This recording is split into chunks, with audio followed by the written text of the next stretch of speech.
Nawa, as we remember the birth of our Lord Jesus Christ, nawa mapuno din tayo ng joy, ng kaligayahan, and hindi lang ito manatili for this season, but every day of our lives. Sige po, awitin natin yung joy to the world. Yeah, palakpak po natin ang ating mga kamay.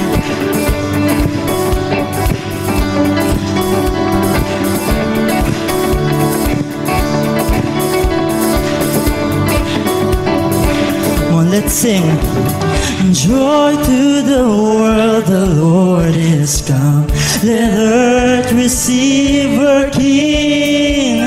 Let every heart prepare him room, and heaven and nature sing. And heaven and nature sing. We will sing joy.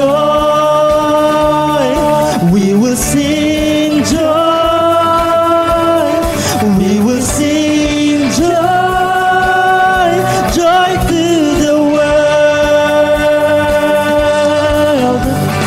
Joy to the world, the Savior reigns. Let men their songs employ, while fields and floods, rock fields and plains, repeat the sounding joy. Repeat the sounding joy. We will sing joy. We will sing joy. We will sing joy. Joy to the world. Sing joy. And we will sing joy. We will sing joy. We will sing joy, joy to the world. And he rules the world with truth and grace, and makes the nations prove the glories of his righteousness, and wonders of his love. And wonders of his love. We will sing joy. We will sing joy. We will sing joy. Joy to the world. Oh, we will sing joy. Oh, we will sing joy. Oh, we will sing joy, joy to the world. Oh, we will sing joy. We will sing joy. We will sing joy, joy to the world. Minsan pa po, let's sing joy. Oh, we will sing joy. We will sing joy. We will sing joy, joy to the world. Amen po. Palakpakan po natin ang ating Panginoon. Tunay nga na yung kapanganakan niya, it gave us joy, at patuloy nga po na papurihan at awitan po natin ating Panginoon sa ating kalagitnaan.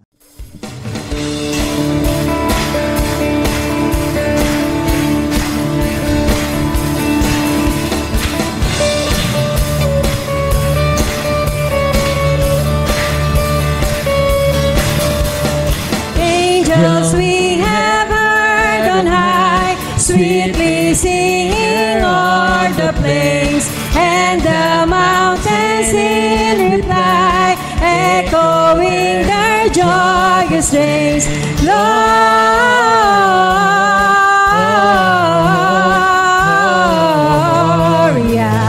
in excelsis Deo, Gloria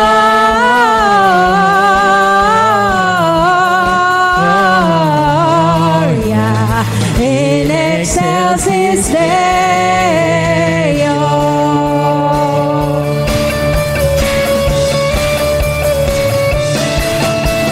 Share shepherds, what is jubilee? Why your joyous strains prolong?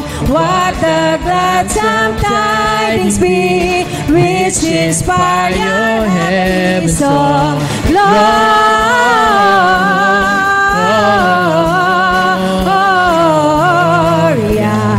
in excelsis Deo. Gloria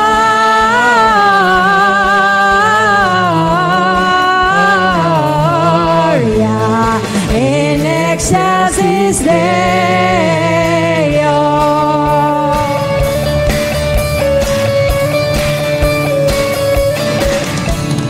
Come to Bethlehem and see him whose birth the angels sing. Come, Bethany, Christ the Lord, the newborn King. Gloria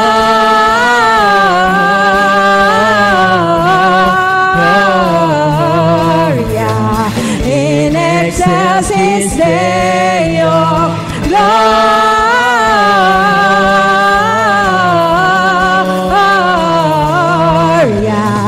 in excelsis Deo. Gloria.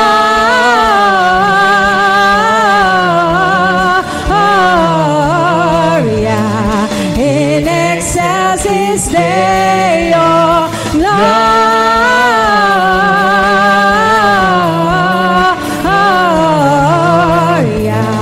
in excelsis Deo.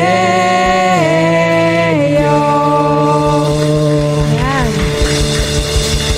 Masarap pagpuri sa Panginoon. Malaking pagpapala yung ating tinanggap dahil sa ating Panginoong Hesukristo. Tunay na napakabuti, napakadakila ng ating Panginoon. Marapat lang na patuloy natin siyang sambahin. How great is our God.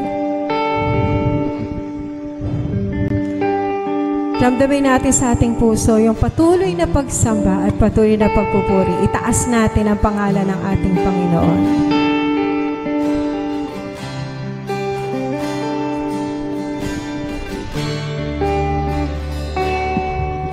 The splendor of a king, clothed in majesty, let all the earth rejoice, all the earth rejoice. He wraps himself in light, and darkness tries to hide, and trembles at his voice, trembles at his voice. How great is our God!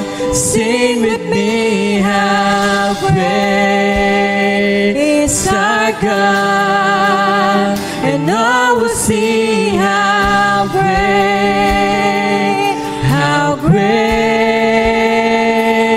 is our God.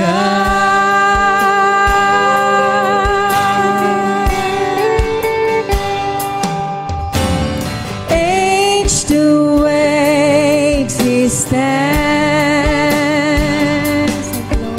and time is in his hands. Beginning and the end, beginning and the end. The Godhead three in one. Father, Spirit, Son, the Lion and the Lamb, the Lion and the Lamb. How great is our God! How great is our God! Sing with me, how great is our God! And I will sing how great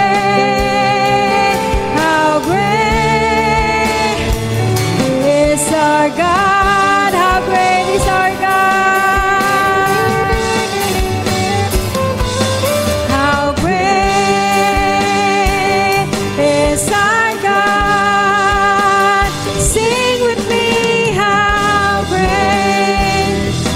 is our God, and I will see how great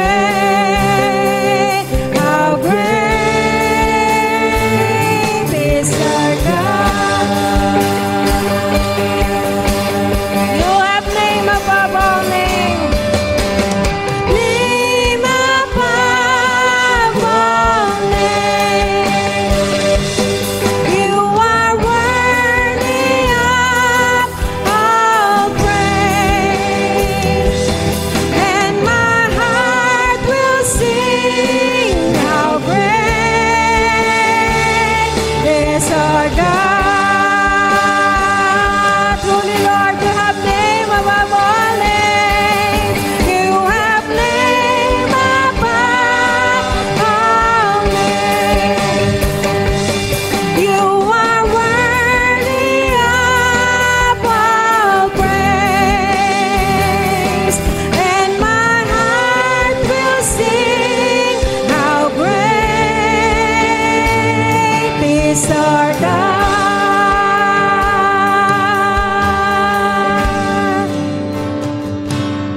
How great is our God. Sing with me, how great is our God, and I will see how great is our God. How great are you, Lord? How great is our God. Sing with me, how great is our God. We'll see how great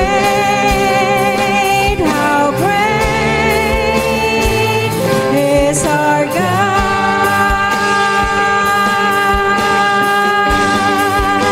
And I will see how great is our God. And I will see how great, and I will see how great is our God. Tunay nga po, Panginoon, wala kang kasing dakila.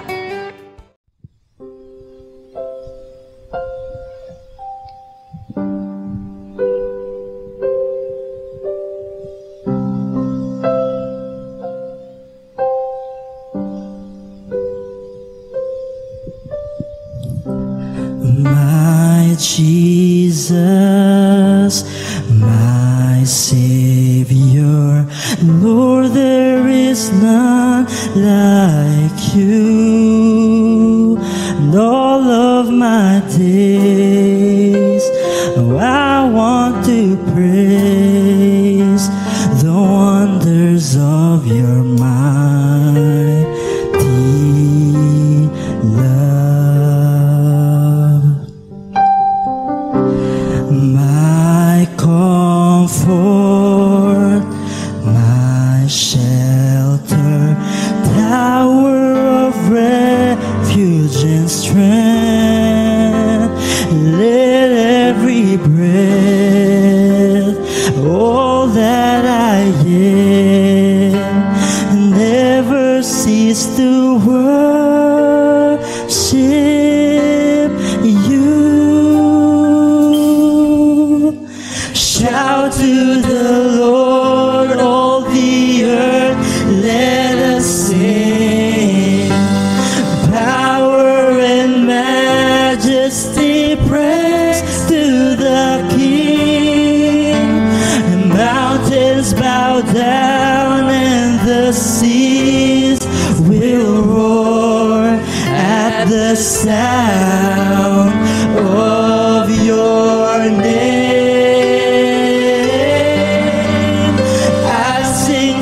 Joy at the works of your hands. Forever I love you, forever I stand. Oh, nothing compares to the promise I have in you.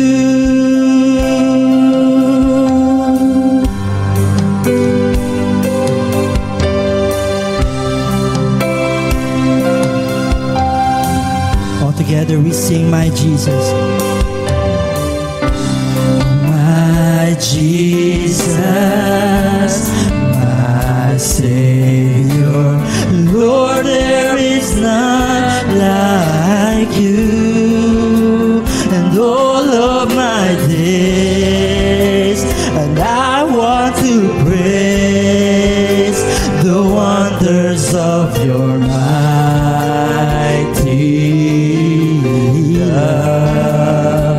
You're my comfort, you're my calm, you're my shelter. Oh, tower of refuge and strength.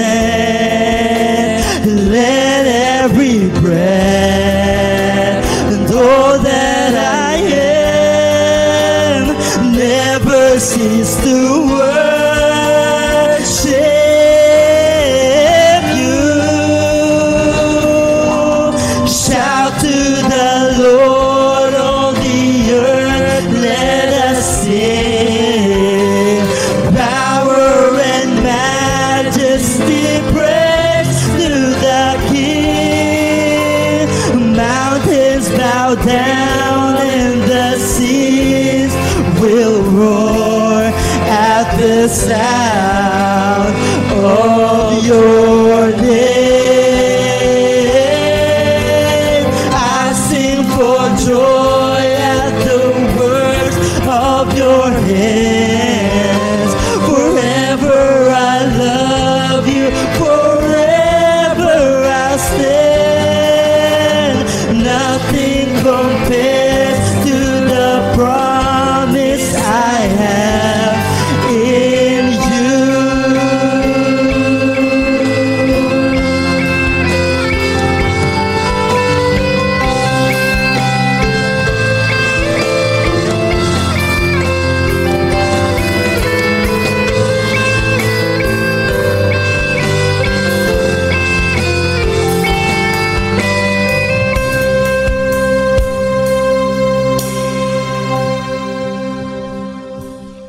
Shout to the Lord, all the earth, let us sing.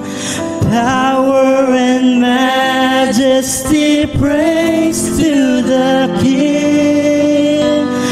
Mountains bow down and the seas will roar at the sound of your name.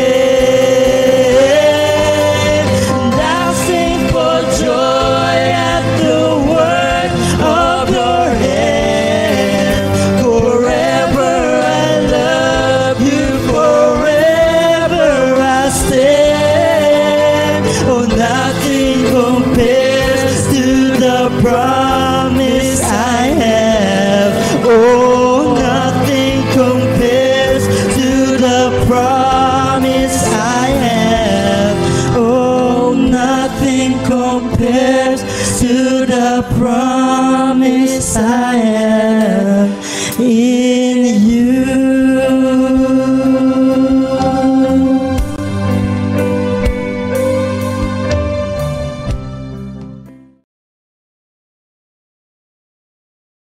Magandang umaga po at patuloy po tayong magbubulay ng salita ng Diyos. Bago po tayo magpatuloy, samahan niyo muna po ako sa panalangin. Amang banal na makapangyarihan sa lahat, kinikilala po namin ang iyong pong presensya sa aming pong kalagitnaan. Hinihingi po namin ang iyong pong pagsama, ang iyong pong pangunguna. Patuloy mo po kaming kausapin sa pamamagitan po ng iyong banal na salita. At hayaan mo po na mga salitang amin pong maririnig ay magsibing kalusugan at kalakasan po ng aming katawang o ng aming pong buhay spiritual. Sa iyo mga kamay po namin pinagkakatiwala to at manggawa ng kaaway ay hindi po namin na mapinapayagan sa pangalan mo, Panginoong Hesus. Salamat po. Pinupuri ka namin. Sinasamba ka namin. Ito pong aming panalangin sa pangalan ni Hesus. Amen. Ang Pamagat po ng mensahe sa umagang ito ay pagkatapos ng Pasko.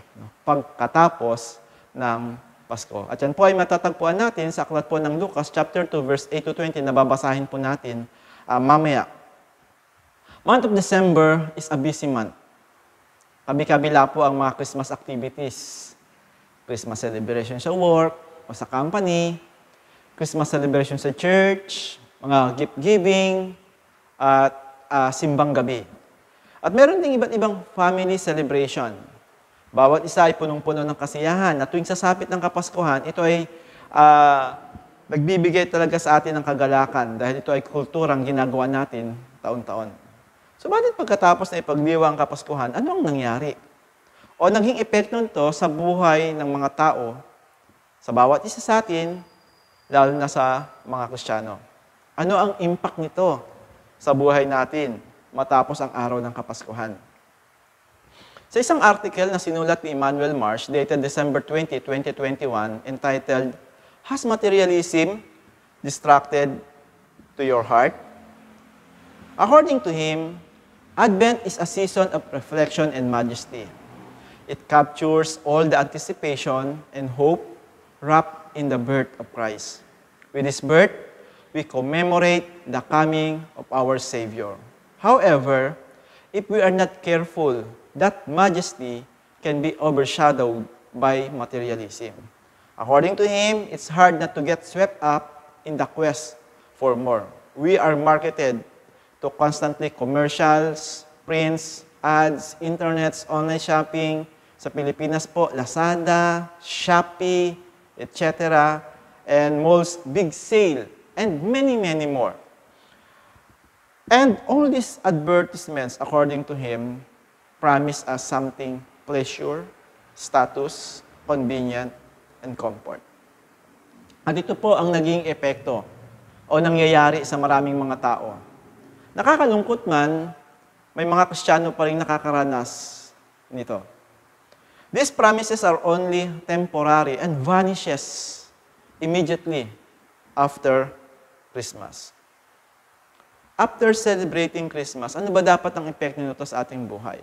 Ano ba ang dapat nating nararanasan o dapat gawin matapos na ipagdiwang at malaman ang mensahe ng kapanganakan ng Panginoong Jesucristo?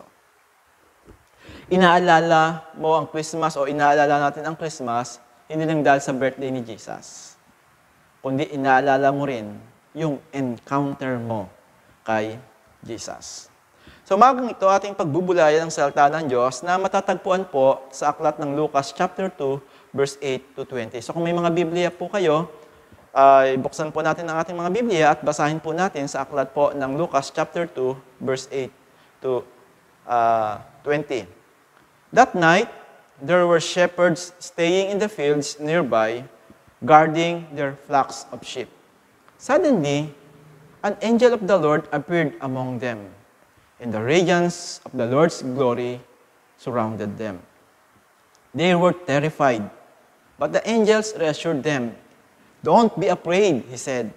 "I bring you good news that will bring great joy to all people. The Savior, yes, the Messiah, the Lord, has been born today in Bethlehem, the city of David. And you will recognize him by this sign.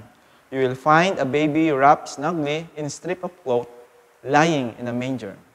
Suddenly, the angel was joined by a vast host of others, the armies of heaven, praising God and saying, "Glory to God in highest heaven, and peace on earth to those whom God is pleased."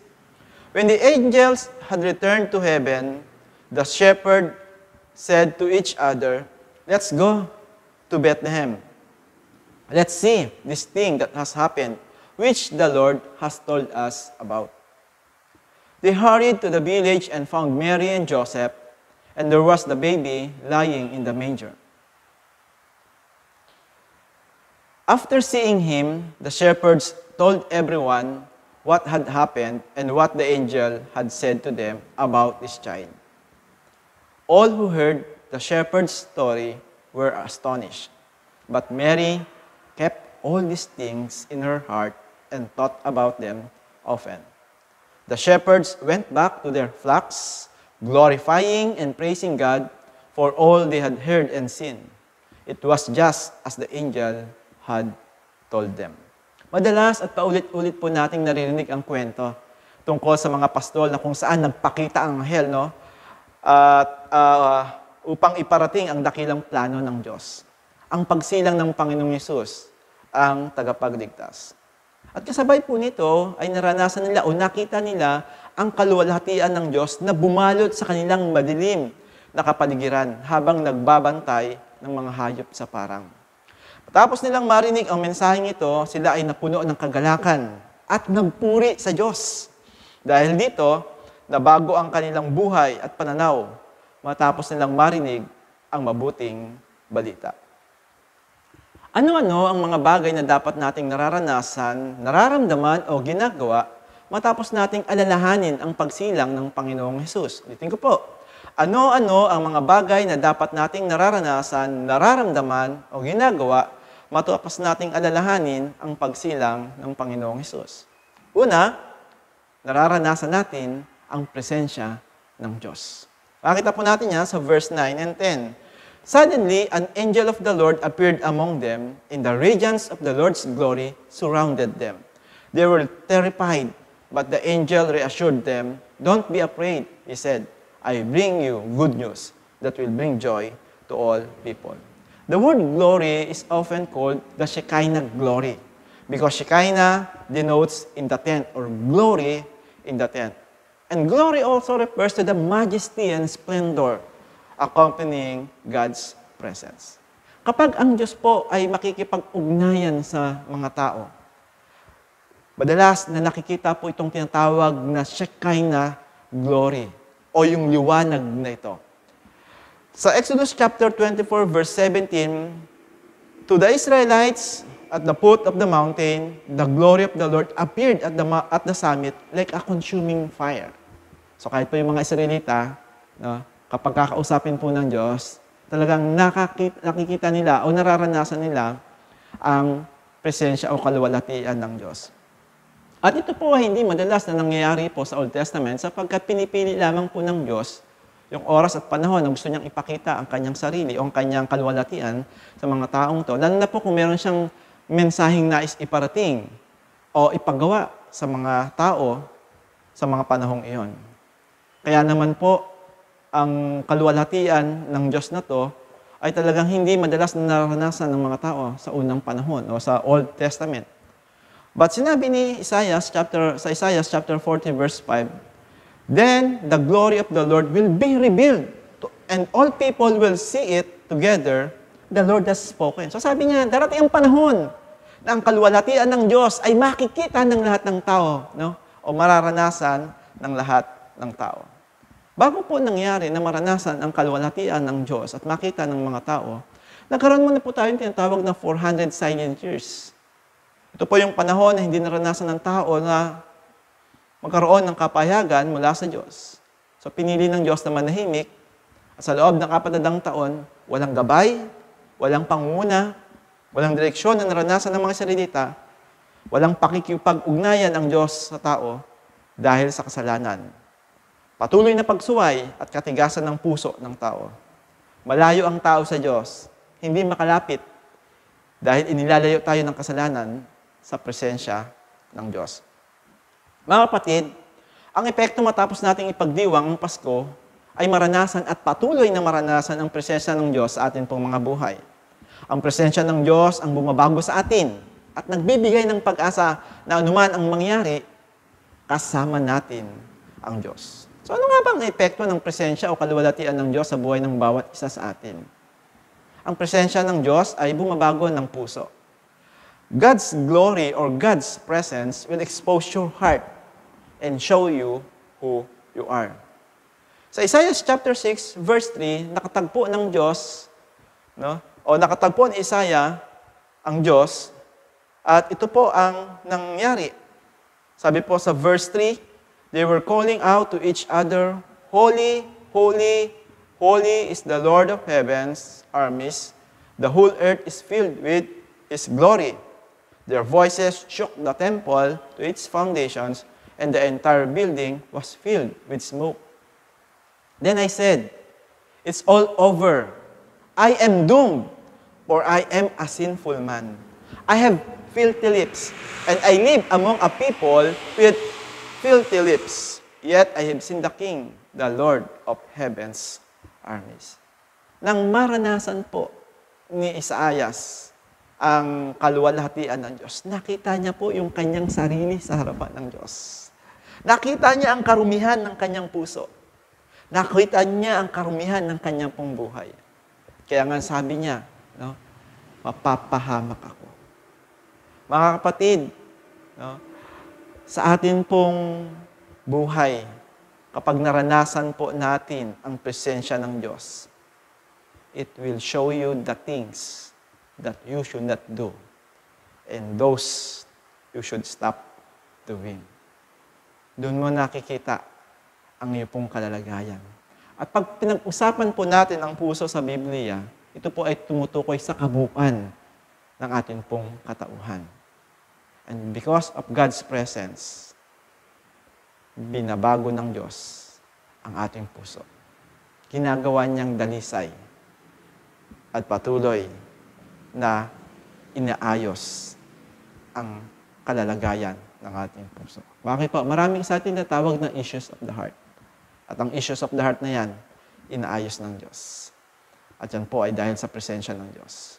Ang nakakatuwa po niyan, hindi lang natin nakikita ngayon o naranasan ng presensya ng Diyos, kundi nananahan ang presensya ng Diyos dahil nananahan si Kristo sa atin pong mga puso, sa atin pong mga buhay. At dahil dito, patuloy na binabago ng Diyos ang atin pong puso. Ang presensya ng Diyos ay humuhubog sa atin upang maging kawangis ni Kristo. So hindi lamang po presensya ng Diyos ay bumabago ng puso, ang presensya ng Diyos ay humuhubog sa atin upang maging kawangis ni Kristo. Remember this, mga kapatid. You cannot have the full revelation of God's glory and remain the same. When you spend time in God's presence, He will transform you into the image of His Son, Jesus. Nang gumugol si Moises ng oras sa presensya ng Diyos, nagsimulang lumiwanag ang kanyang muka. Kaya't natakot ang mga Israelita at kinailangan niya pang takpan ang kanyang muka. Maaari din nating maranasan ang pagbabagong anyo at maging katulad ni Jesus kapag gumugugol tayo ng oras sa banal na kasulatan. Ang salita ng Diyos ay nagbubukas upang maranasan natin ang kaluwalhatian o presensya ng Diyos. Sabi nga po sa aklat ng 2 Korinto, chapter 3, verse 18, "Ngayong naalis na ang talukbong, nagniningning sa ating mga mukha ang kaluwalhatian ng Panginoon. At ang kaluwalhatiang iyan na nagmumula sa Panginoon, na siyang Espiritu, ang siyang magbabago sa atin mula sa isang antas ng kaluwalhatian hanggang tayo'y maging kalarawan niya." Yan po ang epekto na dapat nararanasan at patuloy na nararanasan ng bawat isa. Ang maranasan ng presensya ng Diyos na bumabago sa ating puso at humuhubog upang tayo'y maging kawangis ni Kristo. From glory to glory. Pangalawa, ano ang mga bagay na dapat nating nararanasan o nararamdaman o ginagawa matapos nating alalahanin ang pagsilang ng Panginoong Hesus? Nararanasan ang kapayapaan mula sa Diyos. Sa verse 14, nakikita po natin, mababasa po natin, sabi po rito, "Glory to God in the highest, and on earth, peace among people with whom He is pleased." The peace referred to is the peace that only the Messiah can bring. Not peace after war or conflict, but peace between sinful humanity and the holy God. Kaya nga po ang tao ay nahiwalay sa Diyos at walang kapayapaan. Tayo po ay naging kaaway ng Diyos. Kinapuotan ng Diyos. At sabi po ng aklat ng Efeso chapter 2 verse 1 to 3, "Noong unay patay kayo dahil sa inyong mga pagsuway at mga kasalanan. Sinunod nyo noon ang masamang takbo ng mundong ito at napailalim kayo sa pinuno ng mga kapangyarihan sa himpapawid. Mga espiritong nagahari sa mga taong ayaw pasakop sa Diyos. Ang totoo, Tayong lahat ay dati ring namumuhay ayon sa pagnanasa ng ating laman at sumusunod sa mga hilig ng katawan at pag-iisip. Kaya sa ating likas na kalagayan, kabilang tayo sa mga taong kinapuotan ng Diyos.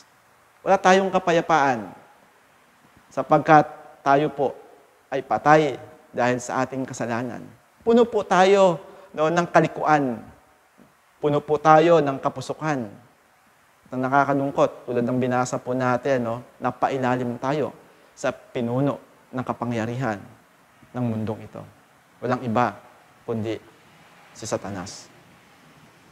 Subalit dahil po sa sitwasyong ito, kaya po tayo mapapahamak, malalayo sa Diyos, at dadala o matutungo sa dagat-dagatang apon ang kapahamakan. Walang iba kundi ang impyerno.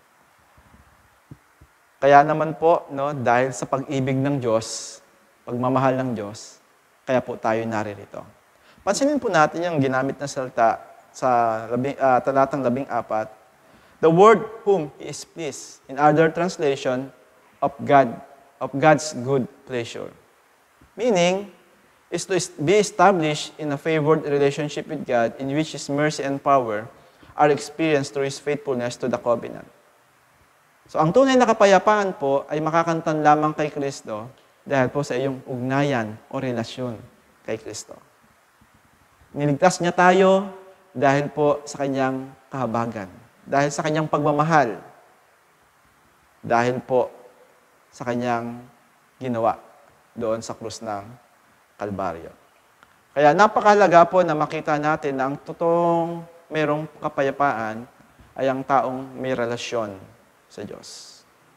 Dahil tayo po, minsan sa buhay natin, ay kinapuotan dahil po sa kasalanan. Kaya nga, pag binasa po natin ang aklat ng Lucas chapter 1, verse 77 to 79, sabi po ng aklat ng Lucas chapter 1, verse 77 to 79, upang maipakilala ang kaligtasan sa kanyang bayan sa pagkapatawad ng kanilang mga kasalanan, dahil sa magiliw na habag ng aming Diyos, ang pagbubukang liwayway buhat sa kaitasan ay dadalaw sa atin upang liwanagan ang mga nakalugmok sa kadiliman at sa lilim ng kamatayan upang itumpak ang ating mga paa sa daan ng kapayapaan. Napakasarap po ng pagbulayan ng talatang ito. Imagine po, tayo po ay dinalaw, binisita ng Diyos sa sitwasyon na tayo po ay wala ng kakayanan upang iligtas ang atin pong sarili. Ito po yung katotohanan. Ang kapayapaan na binabanggit po rito ay ang kapayaang binibigay ng Diyos. Kaya nga po, mapapansin natin, ang tawag nga kay Jesus Christ, Prince of Peace, ang prinsipe ng kapayapaan. At ito po ay makakamtan natin sa pamamagitan lamang ni Kristo. At tayo po ay binibigyan ng liwanag at ahon sa kadiliman, maging sa kamatayan. At ito po ang mensahe na dala-dala ng mga anghel. So matapos po nating ipagdiwang ang Pasko at malaman ang mensahe ng kanyang kapanganakan, dapat po maliwanag sa atin na tayo ay may ugnayan sa Diyos o may relasyon sa Diyos. At ang ugnayang iyan o relasyon sa Diyos ay dapat patuloy na lumalalim. Hindi tuwing Pasko lamang, tayo masaya, tayo energetic, kundi araw-araw po ng ating pong buhay. Ito dapat ang epekto pagkatapos ng Pasko. Matapos nating ipagdiwang, hindi na dapat tayo namumuhay na parang walang Diyos. Dapat namumuhay tayong sumusunod sa salita ng Diyos. Bakit po? Sapagkat pinalaya na tayo ng Diyos. Pinatawad na tayo ng Diyos. At ang kapayapaang iyan ay patuloy nating nararanasan sa ating mga buhay. Dapat lalong umuunlad ang ating ugnayan sa Diyos sa araw-araw ng ating pong buhay. Mga kapatid, kamusta na po ang ating relasyon sa Diyos, lalo na ngayong panahon ng pandemic? Nag-aapoy pa po ba? O nanlalamig na? Tumatatag po ba lalo? O nanghihina na.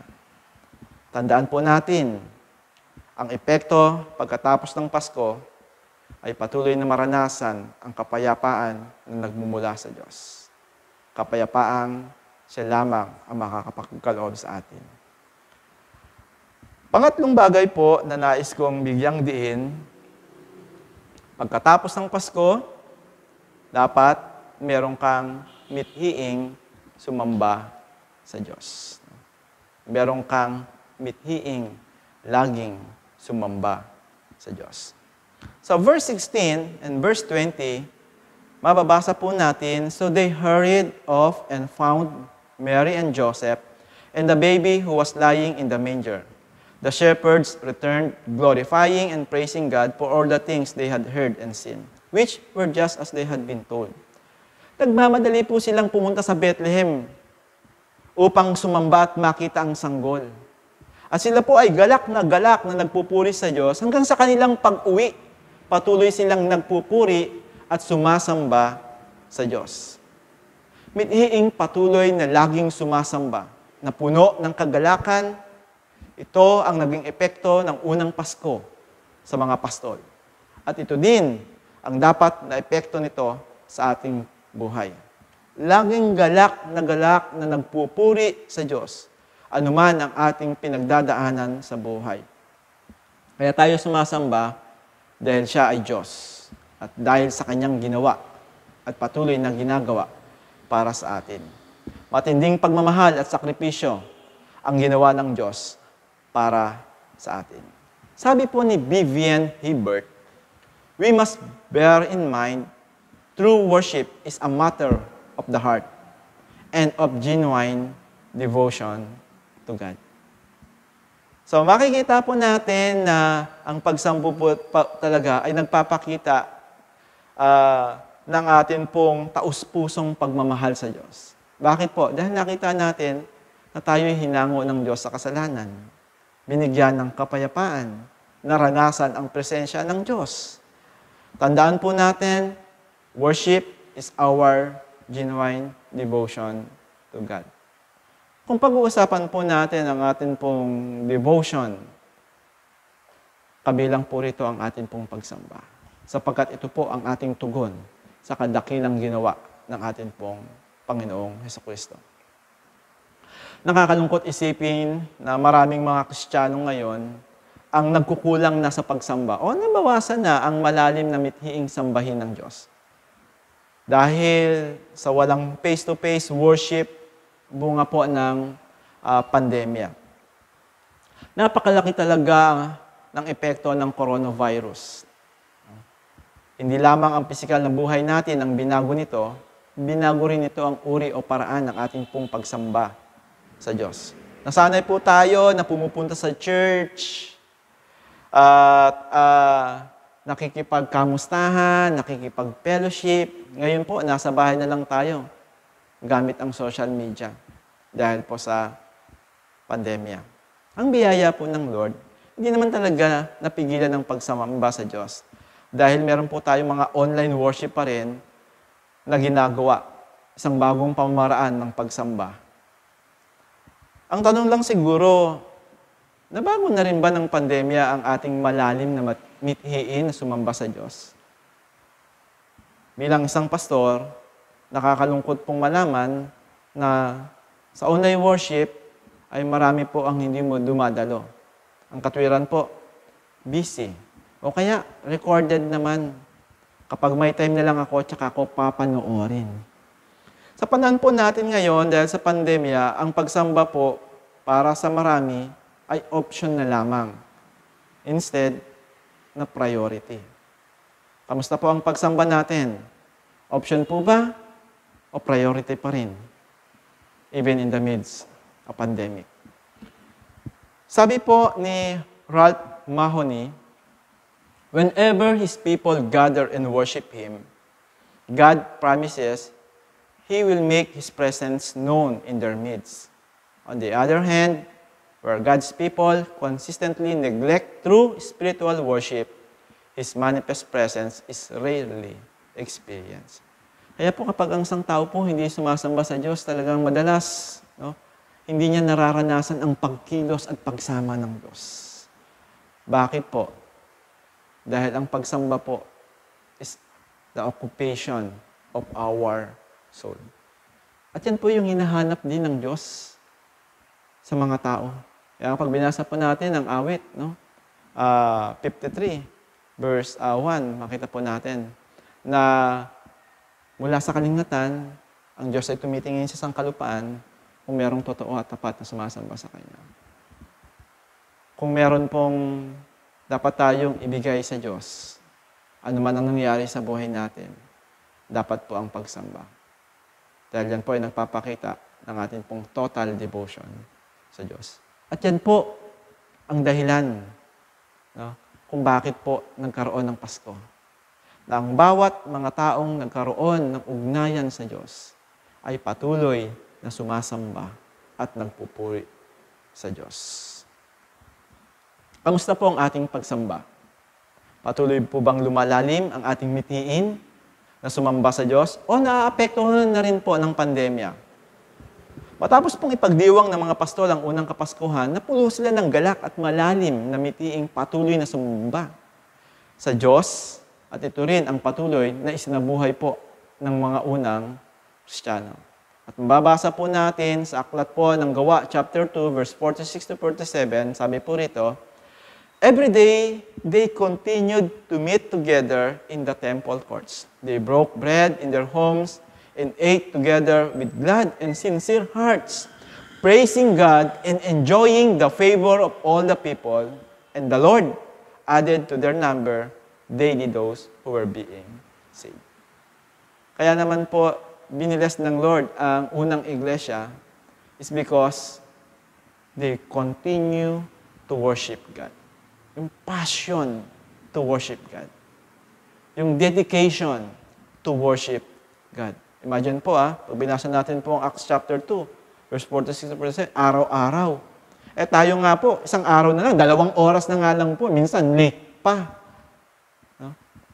So napakahalaga pong makita natin na ang bunga ng Kapaskuhan is to worship God. May mitiin ka na laging sumasamba. Galak na galak ang puso. May mga panahon po sa buhay natin na tayo po ay dumadaan sa matinding pagsubok. At lahat naman po yan naranasan ng bawat isa. Kaya nga po kapag tayo ay nakakaranas ng mga pagsubok sa buhay, lagi po tayong pinapaalahan ng salita ng Diyos. Tulad ng sinabi sa aklat ng Hebrews chapter 10 verse 25, huwag nating kaliligtaan ang pagdalo sa ating mga pagtitipon gaya ng kasanayan ng iba. Sa halip, palakasin natin ang loob ng isa't isa, lalo na ngayong nakita nating malapit na ang araw ng Panginoon.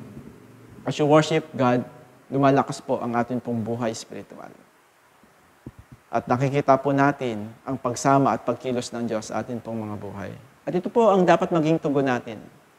Especially when we are in the midst of trials. Malalim na mitiing laging sumamba sa Diyos. Ito po ang epekto matapos na ipagdiwang ang kapanganakan ng Panginoong Hesus. At ito rin dapat ang ating mithiin o ginagawa bilang isang anak ng Diyos. Priority ang pagsamba. Hindi po siya option. Priority po ito because this is the occupation of our soul. To be devoted sa atin pong Diyos na pinaglilingkuran. Ano-ano po yung mga bagay na dapat nating nararanasan at nararamdaman o ginagawa matapos alalahanin ang pagsilang ng Panginoong Hesus? Una, naranasan ang presensya ng Diyos. Pangalawa, nararanasan ang kapayapaan mula sa Diyos. Pangatlo, mithiing laging sumamba sa Diyos. And last, mithiing ibahagi ang mabuting balita. Makikita po natin sa talatang atin pong binasa kanina, sa aklat po ng Lucas chapter 2, especially po makikita po natin sa verse 17. So kung may mga Biblia po kayo, buksan po natin ang atin pong Biblia sa aklat po ng chapter 2, verse 17 hanggang 20. Ito po ang sinasabi ng banal na kasulatan. But the angel said to them, do not be afraid. I bring you good news that will cause great joy for all the people.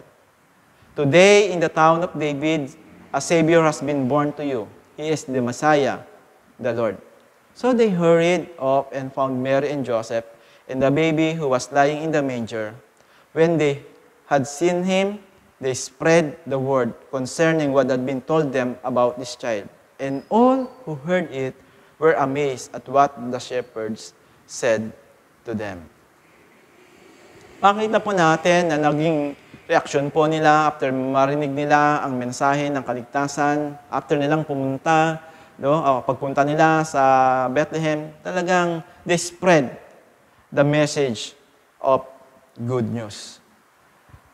Ito po yung bagay na epekto after po nating marinig ang mensahe ng Diyos, pagdiwang ang kapanganakan o pagsilang ng ating Panginoong Hesus, dapat po nagkakaroon tayo ng marubdob o namitihing ibahagi ang mabuting balita.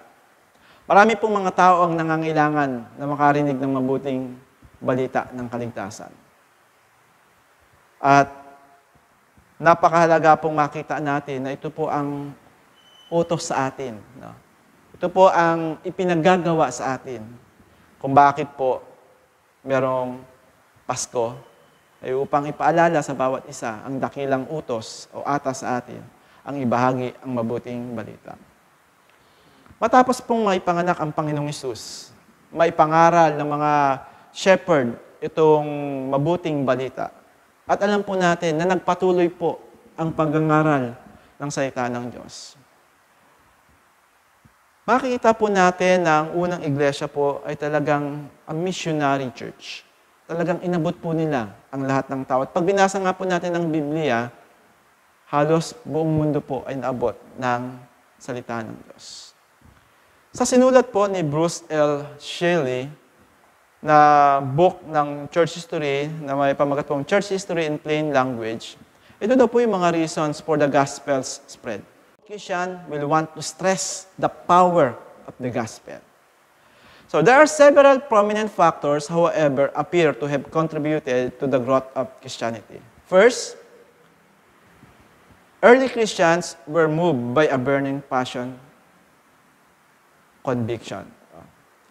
So, early Christians were moved by a burning conviction. Talagang matinding pag-aalab ng damdamin na maibahagi ang salita ng Diyos. Sapagkat para sa kanila, hindi nila sasarilinin ang kaligtasan ito sapagkat maraming mga tao ang nangangailangan ng kaligtasan. Sariwang-sariwa pa sa kanilang alaala ang ginawa ng mga apostol, ang ginawa ng Panginoong Hesus para lamang po maligtas ang sangkatauhan. Binahagi ang salitang ito, ang mensaheng ito. At ganyan din po dapat ang atin pong maging rubdob na mitiin.